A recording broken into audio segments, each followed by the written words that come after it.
you could argue all the pressure is on Clemson, right? And the intriguing thing about this game is this.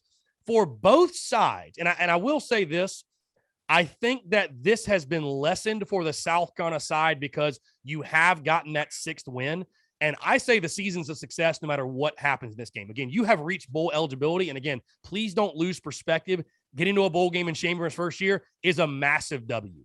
But we still can't take away how huge this game is for the psyche of both sides. And that's the interesting thing, is that for both these teams, both these programs, both these fan bases, a lot of the way the fan bases at least deem success for the 2021 season, it's going to come down to Saturday. Did you beat the arch rival, right? Because neither one's playing for a conference title, which feels so good to say. Neither one's even ranked, which, I think it's been like since 2007 or 2008 since neither was ranked going in the game. But who would you say has more pressure in this ballgame? Because on one hand, you see, here's the only argument I have. I almost look at this. I don't want to use the phrase must win, but it feels like to me you have to take advantage of Clemson this year. Like, maybe the dynasty's over and they're going to be, they're going to fall off next year and the year after, and they're going to go back to being what they were under Tommy Bowden and being just a 6-6 program. But on the flip side, I'm like, it's still a roster full of pretty good players and they're still recruiting at a pretty high level. Like, I just feel like, Alex, you really need to take advantage of them this year. Like, it's your best shot in so long. Again, it's not an indictment on Beamer's program one way or another, no matter the result. But, and again, I guess that presents a really interesting storyline to me, Alex. I don't know. I'm a little conflicted on them, a little back and forth. But the storyline surrounding this one and the opportunity I think that stands out for the Gamecocks is super intriguing going this game. So I mean, I'll go on record and say I think the dynasty is more or less petered out at this point. And two, like, all that press, like, we're not supposed to be here right now. Like, there isn't anybody in the country that thought we were going to be here right now, playing, or having a bowl game secured before the 12th game of the season. On the flip side, they're not playing for a conference title.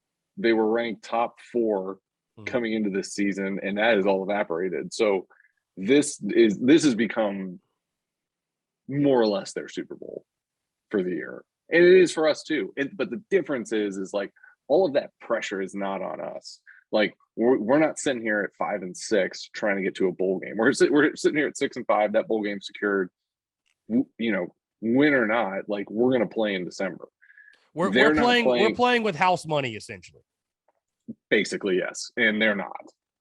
Because, like, while this season has exceeded expectations for us, this has been a big disappointment for them.